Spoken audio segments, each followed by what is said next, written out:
Welcome to Films and Stuff with your hosts, Pete Mitchell and Ethan Hunt. Hi, everybody. Welcome back to Films and Stuff. I'm Ethan, joined by most valuable Pete. Hey, Pete, what's up today? Not much. How are you? Oh, I'm good today because it is our weekly stream or skip segment. Regular listeners definitely know the rules, but for the newbies, maybe you can just summarize it 15 seconds or less what stream or skip is all about. Absolutely. So Ethan and I have prepared lists of TV shows and movies we'd like each other to watch. Every week, we randomly assign each other one of those programs. We watch at least 2 episodes or 30 minutes if it's a feature-length show. And then on that basis, we determine if that show is worthy of being streamed or skipped. I mean, now that we are closing in on the end of 2023, we have really had some high highs and some low lows. We've had, of course, as always, some stuff in between, but that's really the MO of stream or skip, is that sometimes we've unlocked something that we never would have imagined that we would have liked. And sometimes something that we are really enthusiastic for turns out to be a dud, yeah? Yeah, absolutely. So this week, I had a show on Netflix called Who is Erin Carter? It came out in 2023. Let me summarize as follows. A lady named Erin Carter, of course, is a British teacher. We find her living in Spain, and there's a little bit of exposition that kind of leads us as the audience to believe that she is trying to keep a low profile, that there's something in her past. We don't know exactly what, but it hits you pretty clearly in the first episode that like she's trying not to, make any waves, ruffle any feathers, call unnecessary attention to herself. I kind of thought maybe she's in like witness protection program or she's on the run or something. Anyway, she is a substitute teacher at what we would call a primary school. She's got a young daughter who's very sweet. And one afternoon, she goes into the supermarket and there is an armed robbery. She finds herself in the middle of it, and she turns into John Wick, Jason Bourne, someone like that, takes out all the robbers in a very, very effective and kind of brutal way, right? Like she's a fighter. She grabs the dude's gun, like unloads on him. And everyone in the supermarket, like, the clerk and some other customers are like, whoa, like that was really impressive. So much so that there's a small news story on her. And we see that she's trying to do everything she can to try to downplay this. Oh, it was just instincts or reflexes, or it wasn't really me, trying to get the story canceled. But we learn that apparently Erin Carter is somehow wanted by like some mob or mafia or something. And now that she's made headlines in this story, first, the community is like aghast that this mild-mannered substitute teacher, was like stabbing people, slitting their throats, grabbing them and like flipping them over her shoulder and so forth. So there's some level of like kind of disbelief or admiration for her. And now we see that there's kind of like a group that is now coming into her city and they're trying to, get in touch with her. That's where I am at the end of episode 1 and 2. I'm expecting that if I would continue this until the end, and there are 7 episodes, that there would definitely be, well, first of all, there has to be a reveal. And I'm assuming that there's going to be some level of plot twist, whether it's she used to be married to, her husband used to be in the mob, or she used to be a hit woman, or she witnessed something. There's not that many possibilities, right? And of course, she's going to fight everybody. She's going to take them all out. She's going to be victorious after her blood splatters everywhere and so forth. It seems like it's going to be a little bit violent and gruesome. Not John Wickian, but in the same vein. my sense is after 2 episodes, there's nothing really interesting or unique about this show. Even Ahmed, she's definitely like compelling enough. Like she's definitely a very good actress. She's very pretty, but doesn't have like this charisma that's like really carrying the show. And the show itself just feels like a little bit tired and retread. I mean, we've kind of seen this before so many times, right? I mean, Jason Bourne, he loses his memory and we find out that he's an assassin. John Wick, which we've just seen so many episodes of, and now there's, the Continental as well. He thinks he's out and he gets sucked back in. Equalizer, right? I mean, this is not really a new storyline, and it just isn't really compelling enough to keep me watching. I don't feel like the big reveal is going to be so dramatic. It's not so wow in your face in terms of like her sexuality or something that you're watching just because it's kind of like a guilty pleasure. She's not a star like we've seen with kind of like J-Lo in, I think, a movie like this. We saw, what's the lady from The West Wing that we saw in a movie like this? There just isn't enough to really keep me going. I gave it 2 episodes. Still, they haven't given me the big reveal, which I think is probably right. There's no reason to like blow your wad like at the very beginning of the series, but definitely it's just not that compelling to me. Like I've got to watch one more episode and find out like what she's wanted for, how they know her, what she's going to do to escape. So, Who is Erin Carter on Netflix earns a skip from me. Okay, I mean, I had high hopes for it for a couple of reasons. One, it's been on the Netflix top 10 list, right? It's been trending. Yeah, it has. And Yeah. two, I mean, at least on paper, even though it's something we've seen before, it's not a bad premise, or it's not a super tired premise where you have this seemingly innocuous spy, or maybe not spy, but spy-esque figure who's like a normal day-to-day person, and we find out that that person is actually a super agent or something like that. I agree. I mean, it's a tried. I mean, I guess I'll walk it back a little bit. Your point has some relevance, which is, yes, it's a tried and tested trope. It is popular. Generally, I think the more popular ones are when it's someone that you don't necessarily see as like a fighter. Absolutely. Bob Odenkirk. Oh, great example. Nobody. That's part of it. I mean, this lady is young and she's definitely pretty and she's slight. She's not physically imposing. They play that up a little bit. And the fact that she's a substitute teacher, again, tries to demonstrate that she's a little bit mild-mannered and not like disposed to like a very violent lifestyle. I definitely take your point. I mean, that has some validity, which is it is a tried and tested, storyline. And if it's done well, Odenkirk's a great example. It's super exciting to watch. But if it's not, and in this case, I'm not sure if it's because she's not a big enough star, but I feel like it's not necessarily her. I feel like there's just not enough like giddy up in the plot. Like I feel like I'm waiting. I'm not really getting anything, and it just feels like it's plodding along a little bit too much. And No, I take your point. Sometimes a slow burn is good because you anticipate that the payoff is going to be worth it. But sometimes you can tell when a slow burn is just not going to pay off, or at least your instincts kick in, and you're just like, well, if I'm not excited, then what's the point? Even if the reveal is good. Again, 7 episodes is a long time for someone to waste for potentially a bad payoff. I agree. So anyway, that is Who is Erin Carter on Netflix. And I have, unfortunately, despite your high expectations, given it a skip. Boo. Sorry to hear that. Boo. Can you pick us up this week? Unfortunately, I cannot. I have a show called The Gryphon on Amazon Prime.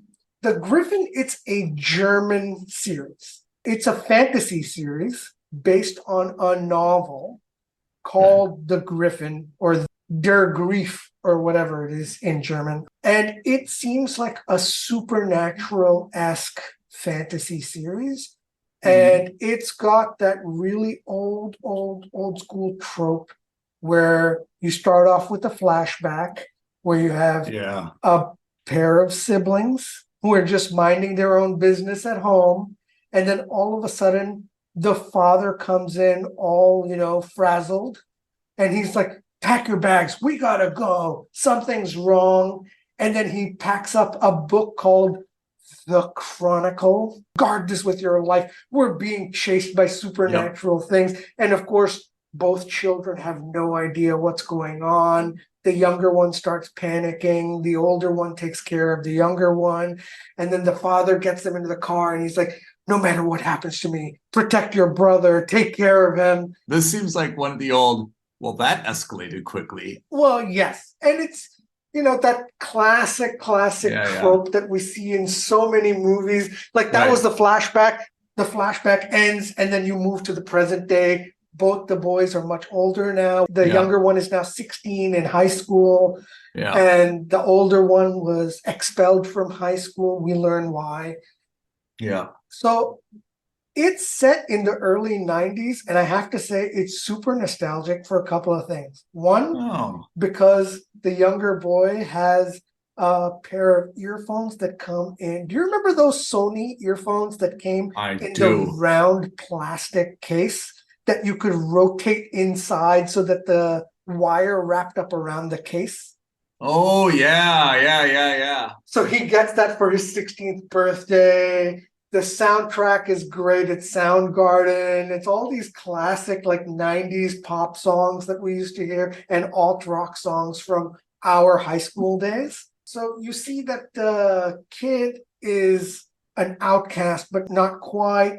And there are stories and rumors around him because his older brother got kicked out of school and he's going to a psychiatrist because he has very dramatic and very potent dreams at night, which of course we learn aren't dreams, but they're visions of an alternate future or an alternate history, because of course they are, right? And then we learn that the older brother kind of ran away from home after he got expelled from school because he believed his father was working on something truly, let's say, revolutionary, and that he believed his father. And his father was a part of this ancient bloodline that was there to defend humanity. And he believes that. And of course, their mother doesn't. That's why they got divorced. And the father has now been missing for decades.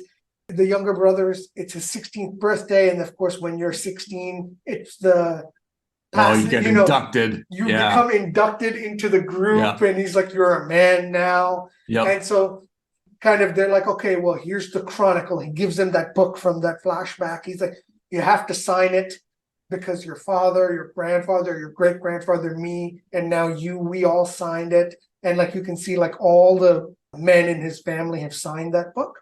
And they all have strikingly similar signatures. And, when he signs it, all of a sudden he passes out because he starts getting visions from the book. And then that book is potentially a portal to another world. And the whole point is that this is called a Gryphon because there's this evil monster that's a Gryphon, right? It's this bird-like creature. And their family is the only thing defending humanity from that monster. And the monster is trying to kill the entire bloodline because it needs their blood to survive or some nonsense like that. I don't know. Some of this doesn't sound bad, actually, but I feel like you're going to tell me it's bad. On paper, it sounds more compelling than it does when you see it on screen. And I think it's because there's so many tropes on screen that we've seen before, and it doesn't really do anything different. The therapist, for example, he's this guy who just flat out looks like he's a bad guy, and he's kind of psychoanalyzing and therapizing this little kid. I'm willing to put up $100, dirham, pounds, you name the currency, I'm ready to put it up right now. And I bet you that before the end of this first season, we're going to learn that he's actually a bad guy who's been secretly suppressing the younger boy. You got it. You know what I mean? That's the kind of trope that you're seeing. Yep. Those are the kinds of twists and reveals that would make this show fantastic, except for the fact that this is so obviously telegraphed. It just seems very obvious to me. So there's a lot of reasons why on paper it should be a good show, but I think that coupled with the fact that it's in German, it just didn't stack up to me. The visual effects initially looked pretty good, but by the second episode, like you could tell the CGI wasn't looking fantastic. That's fair enough. It's a TV show. It's not a movie. You know what this made me think of when you described it at the beginning? Black Widow and her sister Yelena. Yeah. Remember at the beginning of that movie, her dad was kind of like driving all over the place. He's like, we got to leave. We got to get in the car. Then they went to an airfield. Right. Then he got on the plane and then the family gets separated at the airstrip. Yeah. And I thought of that movie.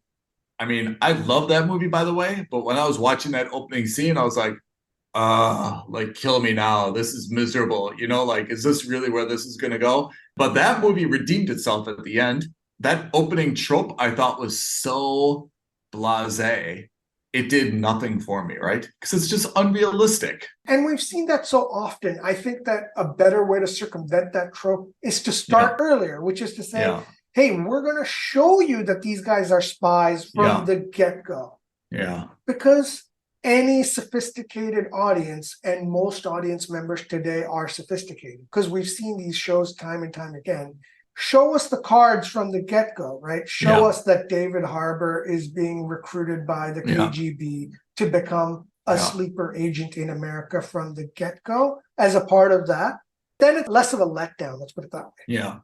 It just seems like you and I don't have kids, so we definitely should not be providing parental advice on this podcast. But if we did, I would expect that one thing we would not say to the kid is, hey, if I die, make sure you take care of your younger brother or younger sister.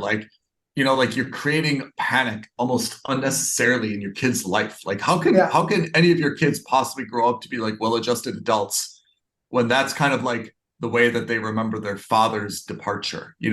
This panicked, frantic instruction to take care of your brother no matter what. What do you expect from these people? It'd be much better if they're like, hey, why don't you just go inside and get an ice cream and I'll be there in 5 minutes. And then the kids always thought the dad never came out and abandoned them. Seems a little bit less traumatic than. What's another good way to circumvent that is what if the parents aren't in on it at all and it's the kids who are the spies? So the 13-year-old spy or 14-year-old spy is integrated in the family. And she's like, you're going to pose as a kid, as a normal adopted kid. And in your off time, you're going to go and do that. Dude, you've never watched my favorite show, The Americans. I haven't, no. Spoiler alert. The way that they became Russians in the US was that they faked a car accident and the parents died. And the kid who also died, they put her in dramatic bandages and they replaced her with a Russian child and said to the aunt and uncle, oh, the little girl survived. Oh, well, there you go. And that's how they put a Russian child sleeper agent who became a naturalized American citizen then, right? Yeah. But can you imagine saying that to kids are pretty inherently untrustworthy, right? Yeah. What level of sophistication were you at age, let's just say 13, where someone's like, hey, I know you have no patriotism whatsoever, and all you care about is this, but just so you know, for the rest of your life, this is your job. You got to fake it, and we're going to ask you to do some really, really shitty, horrible things. It's not going to be fun or enjoyable, but you'll do it for Mother Russia or Mother whatever, right? I was trying to sneak into R-rated movies at 13. Yeah. I wasn't trying to sneak into a nuclear facility. I agree. I absolutely did not have the maturity to handle an instruction like that, right? Yeah. Not at all. But that's how they did it. But your trope is spot on in that way. Okay, so that's 2 skips this week, unfortunately. Yeah, I was going to say, what's your rating? But it's pretty clear you're going to get a skip. Yeah, look, I think I'd have more patience for it if I were maybe younger and if I hadn't seen so many fantasy shows in the past. But it was trope after trope. It reminded me of other shows. There's a lot of corollaries to this show and Supernatural, which I enjoyed very much when it was on air. I think that other shows have done a better job of it, hence why it's a skip for me. Let me ask you a question, though, conceptually. When a show based on a book does not really hit the mark, do you think it's because the showrunner is trying to be too true to the book, or the showrunner is straying too far from the story in the book? It totally depends, actually. The best example is probably Lord of the Rings and Rings of Power. Yeah. Lord of the Rings, very true to the Tolkien estate and the books, from what I've heard. Apparently, Peter Jackson took tremendous care with the Tolkien estate to make the movies, the trilogy, very true to the books. Rings of Power, for example, I've heard that the Tolkien estate is very unhappy with Amazon because the showrunners have said, well, we bought the rights, we can do whatever the heck we want with it. That's a very good example, though. Yeah. So I honestly don't know. I think with movies or TV series based on books, it's hit or miss. I'm a huge fan of Greek mythology, and I was a very big fan of the young adult series, the Percy Jackson book, even though I'm much older than the Percy Jackson book's target demographic.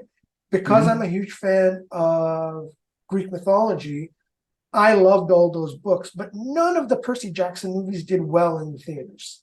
And Rick Riordan has been trying desperately to make this a proper TV series. I think Disney is now releasing it as a proper series now. Oh, really? Yeah, I think it's coming out next year. So fingers crossed. That makes sense for Disney. That makes sense for Disney. It's totally the right move for Disney. Yeah. They also need something, not just because of how popular that is, but they desperately need something to get away from the MCU and Star Wars. The MCU and Star Wars, right?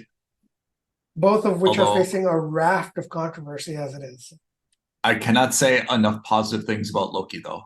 Right? The ending was fantastic. Oh, that last episode was the MCU at its finest. I would almost argue that season-ending episode of season 2 was among the finest work that Disney has done. So it accomplished two things. One, as an arc for Loki and Tom Hiddleston.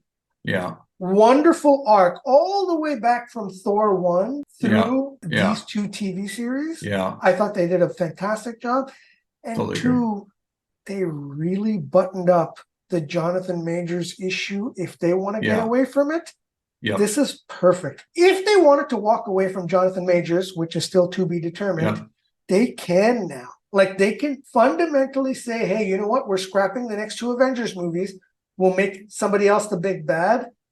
And I'm fine with that because they did it in a very organic way. Could they have made him a more annoying character? Victor Timely? Yeah. No, I don't think so. Like, if they're trying to make him more annoying, do you think that they could have? I have no idea. But like, do you think it was intentional? Do you think they're like, hey, let's just make this guy unlikable so that actually no one is clamoring for him to come back? That seems very nefarious. Yeah, well, no, because if you think about it that way, Victor Timely was terrible, but then we saw He Who Remains again. Yeah. And he was fantastic. Yeah, He Who Remains is much better than Victor Timely. Exactly, which is why I thought that, this is actually a good way for them to go. Yeah. I thought this was a great way. But I have to say, that episode, who's the guy who plays Obi? Hiddleston? No, short stuff in Indiana Jones. Kwan. Yeah, fantastic. The way that him and Hiddleston interacted, it's so fantastic. Yeah. I cannot say enough. If you haven't seen Loki, certainly it's exceptional. It's a must subscribe, right? We've never done it as a streamer skip, but we both watched it, and I just thought that last episode was all the more frustrating why, the Marvels was so poorly written with very little, if any, comedic levity. And then you watch Loki and you see, like, look, they've still got writers who are funny. They've still got the ability to be so clever and humorous. It's really frustrating why they can't, make that translate to the big screen for some of their recent stuff. So, Pete, this week's streamer skip, heavy on the skip. What do we have on tap? You're going to be on Peacock, and you're watching a show called Girls 5 Eva. What? Girls 5 Eva? Yeah, it's written by Tina Fey. If you watch 30 Rock, it's in that same vein of humor because that's how her sense of humor is. True. So generally speaking, I Parks think that's very funny. Parks and Rec-esque, that sort of sense of humor. So funny. I'm hoping it's good. I don't know because the subject matter is different, but in terms of the humor, I hope it's good. Okay. I am on Max and I'll be watching a controversial for whatever reason. I don't know what it's about, but I know that it raised a lot of controversy. I'll be watching a show called The Idol. The Idol? Yeah. With who? No idea. I don't know anything about this show. I just know that it caused a ruckus. I'm intrigued to see where the show goes. All right, so stay tuned for Girls 5 Eva. And you've got The Idol. Indeed. But in the meantime, I have a simple request for our listeners. If you have any feedback for us, if you have any shows you'd like us to watch, if you have thoughts about the Gryphon or Who's Erin Carter or Girls 5 Eva or The Idol, reach out to us, tweet at us at F&S Podcast, DM us on Instagram at Films and Stuff Podcast, email us aloha@filmsandstuffpodcast.com, or the best thing you can do, like this video, leave a comment below, subscribe to our channel, and hit that notification bell so that you'll be the first to know when the next episode of the Films and Stuff Podcast drops. All right, everybody. Pete, thank you once again. Listeners, thank you for your time and attention, and we shall see you next week on our next episode of the Films and Stuff Podcast. Thanks, Ethan. Thanks, everyone. Thanks, everyone. Bye now. Thank you for listening to another episode of Films and Stuff. If you haven't already, please subscribe and review on Apple Podcasts, Spotify, or wherever podcasts are downloaded. Films and Stuff. There is no substitute.